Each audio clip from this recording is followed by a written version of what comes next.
یہ ہے حکم شرع. ہمارے لوگ جناب وہاں پر بیٹھ کر کھانے اڈاپو کر رہے ہوتے ہیں, وہاں بریانیاں چل رہی ہیں, وہاں نان چل رہے ہیں, وہاں پر گوشت چل رہے ہیں جناب. او بھائی یہ سوگ کا مقام ہے, اور سوگ جو ہے وہ کم از کم جو ہے وہ 3 دن تک ہوتا ہے. سوگ کی جو مدت ہے وہ 3 دن ہے. 3 دن تک آپ وہاں پر اس طرح کی دعوت والا ماحول نہیں بنا سکتے. اگر آپ بنائیں گے تو یہ ناجائز ہوگا, یہ گناہ کا کام ہوگا. تو بندہ اگر فوت ہو جاتا ہے تو اس طرح دعوت والا ماحول نہ بنایا جائے. یہ ہماری اپنی رسم ہے جناب. 3 دیگاں پکا لو, وہ کہتے ہیں کٹ جانے نے پرانے بڑے نے, 4 پکا لو, 4 پکا لینے, چلو اللہ اکبر. یہ کیا ہے بھائی؟ کیوں مرنے کو بھی تم نے مشکل بنا دیا؟ کیوں یہ اپنی رسمیں بنائی ہوئی ہیں؟ شریعت میں ایسا کوئی حکم نہیں ہے. شریعت کے اندر ایسی کوئی رسم ہی نہیں ہے کہ جہاں پر فوتگی ہو جائے وہاں پر اتنے پرونے بیٹھ کر جناب روٹیاں کھائیں. شریعت میں ایسا کوئی حکم موجود نہیں ہے. پھر دیکھیں, پھر تیسرے دن یا دوسرے دن ہم کل کا ختم کرتے ہیں. کل کے ختم پر بھی بہت ساری ایسی رسمیں, بہت سارے ایسے رواج ہیں جو درست نہیں ہوتے. بہت سارے ایسے رواج ہیں. وہاں پر کیا کیا جاتا ہے؟ پھر جناب وہی دعوت والا ماحول, پھر وہی جناب لنگر پک رہا ہے, جناب دیگیں پک رہی ہیں. کل فوتگی ہوئی ہے, آج جناب وہاں لنگر پک رہا ہے, وہاں جناب آج دیگیں چڑھ رہی ہیں, وہاں پر آج گوشت پک رہا ہے. کی ہوا کہتے ہیں کل کا ختم دلانا ہے. بھائی کل کا ختم دلوانا ہے تو اس کا طریقہ ہے. کل کے ختم سے مراد کیا ہے؟ کل کے ختم سے مراد کیا ہے؟ مرنے والے کو اصالہ ثواب کرنا. کل جو کہتے ہیں نا کل کا ختم دلواؤ, تو اس کا مطلب ہے اصالہ ثواب کی محفل کرو. اور اصالہ ثواب کرو تم تو جناب یہاں پر دعوت والا ماحول بنا رہے ہو. لوگ آئیں, جیسا کہ میں نے پچھلے جمعے پر بھی بیان کیا, آپ جناب بچھائیں نا کپڑا اور اس پر گٹھلیاں ڈالیں اور لوگوں کو کہیں پڑھو کلمہ طیبہ شریف. یہاں 70,000 مرتبہ کلمہ شریف پڑھا جائے اور مرنے والے کو جو ہے وہ اس کا ثواب پیش کیا جائے, مرنے والے کی روح کو جو ہے وہ اصالہ ثواب کیا جائے. قرآن پڑھو, سپارے پڑھو, سورہ یاسین پڑھو, اللہ کا ذکر کرو, کلمہ طیبہ پڑھو اور پڑھ کر مرنے والے کو اصالہ ثواب کرو. یہ ہے کل کا ختم. یہ ہے کل کا ختم. نہ یہ کہ تم وہاں پر لنگر پاڑو. یہ لنگر پاڑنا یہ مراد نہیں ہے کہ جناب کل کے ختم پر لنگر پاڑنا ہے. نہ نہ نہ, یہ درست نہیں ہے.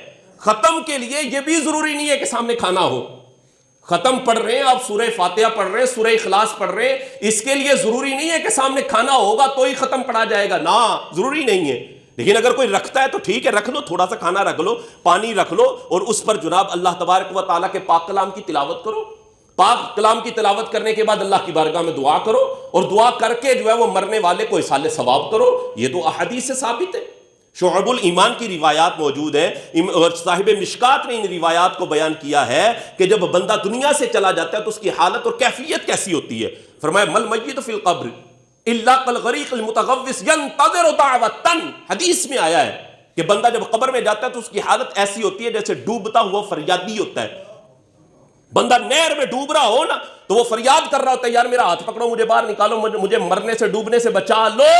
فرمایا جب بندہ قبر میں چلا جاتا ہے تو اس کی حالت ایسی ہوتی ہے. اور ینتظر دعوۃ, وہ دعا کا انتظار کر رہا ہوتا ہے, دعا کا انتظار کرتا ہے. میرا والد, میری ماں, میرا بھائی, میرا دوست, میرا کوئی قریبی ہے ایسا جو میرے لیے دعا کر دے.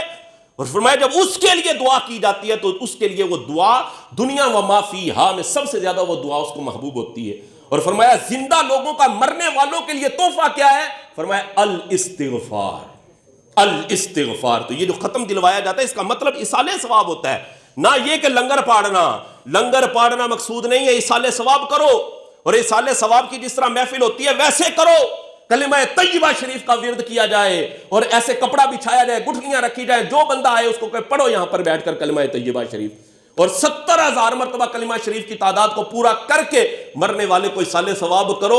اللہ تمہاری بھی مغفرت فرمائے گا اور مرنے والے کی بھی اللہ مغفرت فرما دے گا. یہ ہے طریقہ. اور ہم نے جناب عجیب عجیب طریقے بنائے ہوئے. اور پھر جب بندہ دنیا سے چلا گیا, اب دیکھیں سوگ جو ہے وہ 3 دن ہے.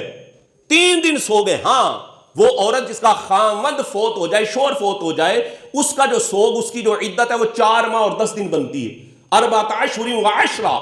4 ماہ اور 10 دن اس کی عدت اور اس کا سوگ ہے.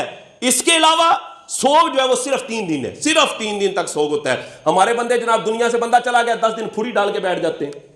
پھوڑی کیا کہتے ہیں؟ سوگ ہے جناب. بھائی یہ پھوڑی 10 دن تک ڈالنا یہ جائز ہی نہیں ہے. سوگ تو صرف 3 دن تک جائز ہے, صرف 3 دن تک جائز. اور یہ جو تم نے اوپر 7 دن آگے کر لیے ہیں یہ شرع درست نہیں ہے. یہ شرع درست نہیں ہے. سوگ صرف 3 دن تک ہے. 10 دن تک پھوڑی ڈال کے بیٹھ جانا اور پھر کہنا لو جی 10 دن تک تسا دکانہ نہیں کھولنیاں, 10 دن تک تسا کام تے نہیں جانا. وہ سوگ وہ جو 10 دن تک کر لیتے ہیں, یہ جائز نہیں ہے بھائی. یہ جائز نہیں ہے 10 دن تک بیٹھے رہنا اور کام کاج چھوڑ دینا، اور پھر کہتے ہیں جو چولہا بھی نہیں چلانا، وہ چولہا نہ چلائے رہے، فوتگی ہوئی ہے سو گئے۔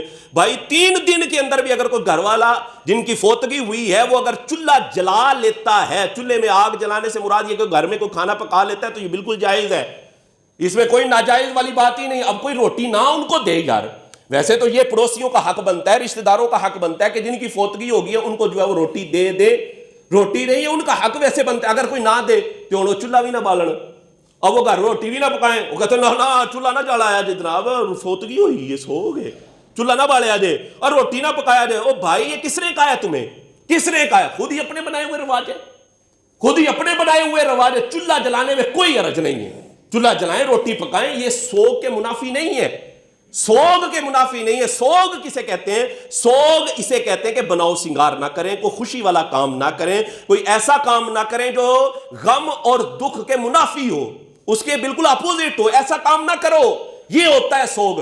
اور یہ ہمارے لوگ جو 10 دن کی پھوڑی ڈال کر بیٹھ جاتے ہیں نا، یہ بالکل بھی جائز نہیں ہے۔ اور جو پھوڑی ڈال کر بیٹھے ہوتے ہیں وہ کیا کر رہے ہوتے ہیں؟ ہماری پھوڑیوں کا حال دیکھ لو آپ، ہماری جو پھوڑیاں ہوتی ہیں ان کا حال کیا ہوتا ہے؟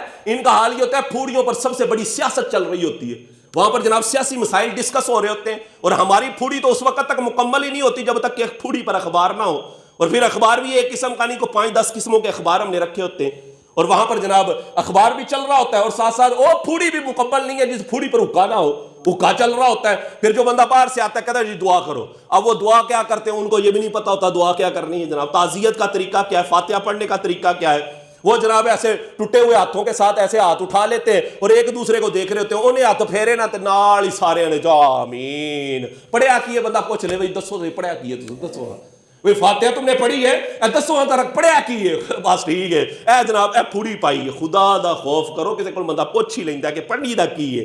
ہمارے لوگ ایک دوجے نو ویندے ہوندے نے جناب، او ساتھ پھیرے نہ تے نال ہی سارے آمین چلو جانے یا علی ہو گئے جناب۔ یہ کیا ہو رہا ہے بھائی؟ ہنسنے کی بات نہیں ہے، ایسا ملے کہ دکھ کا مقام ہے، ہمیں تو فاتحہ نہیں پڑھنی آتی یار، ہمیں تو فاتحہ نہیں پڑھنی آتی۔ فاتحہ پڑھنے کا کیا طریقہ ہے؟ آپ کہیں پر گئے ہیں بھائی، گئے چلو جی دعا کرو، دعا میں کیا پڑھنا ہے؟ 1 مرتبہ سورہ فاتحہ، 3 مرتبہ سورہ اخلاص قل هو اللہ احد شریف، اول آخر درود پاک پڑھ کے مرنے والے کو صالح ثواب کریں، یہ ہے فاتحہ۔ یہ ہے ہمارے 2 منٹ بھی ایسے ہاتھ نہیں ہوتے اور چلو جا، اور پھر بعض لوگ تو اکا ایسے اکے کی نڑی منہ میں ڈالی ہوئے وہ بھی کہتے چلو دعا مانگو جی، اور ادھر منہ سے اتنا اکے کی نڑی پائی، خدا کا خوف کرو۔ یہ کیا طریقہ چل رہا ہے؟ یہ کیا طریقہ ہے؟ پھر تعزیت بھی نہیں کرنی آتی، تعزیت کیسے کی جائے؟ چلو یہ تو لوگ کہہ دیتے ہیں یہ اللہ کا حکم، تعزیت کا سنت طریقہ کیا ہے؟ تعزیت کا سنت طریقہ یہ ہے کہ جن کے بندے کا انتقال ہوا ہے، جن کی فوتگی ہوئی ہے، ان سے تعزیت کرنے کا سنت طریقہ یہ ہے کہ ان کو یوں کہا جائے کہ بھائی اللہ تبارک و تعالی مرنے والے کی مغفرت فرمائے، اس کو اپنی رحمت میں ڈھانپے، اور اللہ تبارک و تعالی آپ کو صبر کی توفیق عطا فرمائے، اور صبر پر اللہ آپ کو اجر عطا فرمائے۔ یہ ہے تعزیت کرنے کا طریقہ۔ ہمارے لوگ صرف اور صرف پھوڑی پر منہ دکھانے کے لیے گئے ہوتے ہیں جناب، پتہ چلے جناب پھوڑی دے وہ فلاں بھی آیا سی، وہ فلاں بھی آیا سی، نہ تعزیت کرنے کا طریقہ پتہ، نہ فاتحہ پڑھنے کا طریقہ پتہ۔ بھائی یہ سیکھنے والی باتیں ہیں، یہ ہم سب کو سیکھنی چاہیے، اور یہ فوتگی پر جو ہونے والی غلط رسمیں ہیں ان کو ترک کرنا چاہیے، ان کو چھوڑنا چاہیے۔ 10 دن تک بیٹھنا یہ بالکل بھی جائز نہیں ہے۔ 3 دن تک صرف سوگ ہوتا ہے، 3 دن سے اوپر سوگ کرنا جائز نہیں ہے۔ تعزیت بھی 3 دن تک ہوتی ہے اور سوگ بھی 3 دن تک ہوتا ہے۔ ہاں وہ عورت جس کا خاوند فوت ہو جائے اس کے لیے جو حکم ہے وہ ہے 4 ماہ اور 10 دن تک سوگ کرنا۔ تو جب بندے کا انتقال ہو جائے تو ان باتوں کو ہمیں یاد رکھنا چاہیے کہ یہ کام ہم نے کرنے ہیں۔ مرنے والے کو اصالہ ثواب کریں، اس کے لیے دعا کریں، اس کو دعا کی حاجت ہوتی ہے، دعا کی ضرورت ہوتی ہے، اور جب اس کے لیے دعا کی جائے گی تو اللہ تبارک و تعالیٰ اس دعا کے صدقے مرنے والے کی مغفرت فرما دیتا ہے۔ اللہ عمل کی توفیق نصیب فرمائے۔